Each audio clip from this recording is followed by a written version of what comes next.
You said the president ordered strikes in Iraq and Syria in response to the tragic death of 3 brave service members. Those strikes were carried out Friday night to good effect, and we are still assessing the battle damage. Our CENTCOM, Central Command, is looking at the capabilities we reduced and the casualties that were incurred. So I don't have anything to share with you today on precisely who was taken out in those strikes, but I would just say that the president was clear when he ordered them and when he conducted them that that was the beginning of our response, and there will be more steps to come.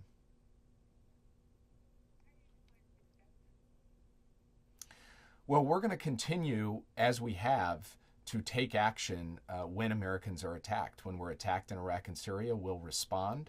And from our perspective, each action that we take is targeted at reducing the capabilities of the militias to be able to continue to conduct attacks against us and to send a clear message that the United States will respond when our forces are attacked, and we will respond with strength and in a sustained way when American casualties are incurred. The President has approached this with a straightforward principle, which is that the United States will step up and respond when our forces are attacked, and the United States also is not looking for a wider war in the Middle East. We are not looking to take the United States to war.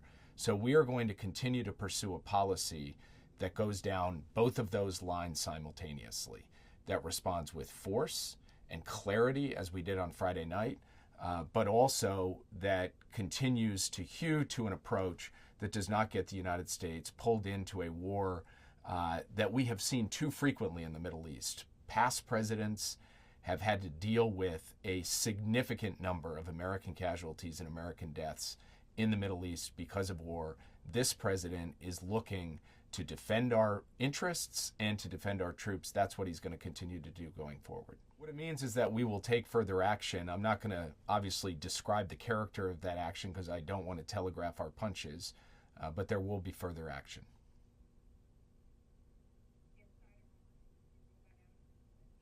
Look, sitting on a national TV program, I'm not going to rule in and rule out any activity anywhere. What I am going to say is that the president will do what he thinks needs to be done, and again reinforce the point that he's going to defend our forces and also that he is not looking to get into a war. As you know very well, we have responded multiple times before the tragic events of a few days ago. We have struck targets in both Iraq and Syria. We have gone against IRGC and militia-linked facilities in both Iraq and Syria. We have taken out a militia leader in Iraq. So the notion that we have not responded is just incorrect. Second point I would make is that I didn't hear these same voices, which to me sound mostly like political voices, saying that when American service members were tragically killed by these same militias in the previous administration. This is a challenging, difficult issue. It has been for every president over the past 20 years, and every president has sought to defend American forces. This president is doing so with the advice of his military commanders, and he has ordered multiple rounds of military action in response to attacks by these militia groups. Well, Dana, what I would say is that these are distinct but related challenges. For example, what's happening in the Red Sea is obviously to a certain extent triggered by what's happening in Gaza, but it's not the same thing. The Houthis aren't just hitting ships related to Israel. They're hitting a lot of different ships from a lot of different countries. And so we are trying to deal with the challenge to freedom of navigation in the Red Sea. That is a distinct challenge. The forces the militia groups in Iraq and Syria are hitting our forces. We're responding. And then, of course, Israel is dealing both with the challenge of Hamas in Gaza and the threat from Hezbollah in the north. So we will continue to work to deal with the challenge of escalation and continue to work to ensure we're responding forcefully, but at the same time, staying out of the prospect of the United States getting pulled into a broad war in the Middle East of the kind that we have seen in the past. Make no bones about that.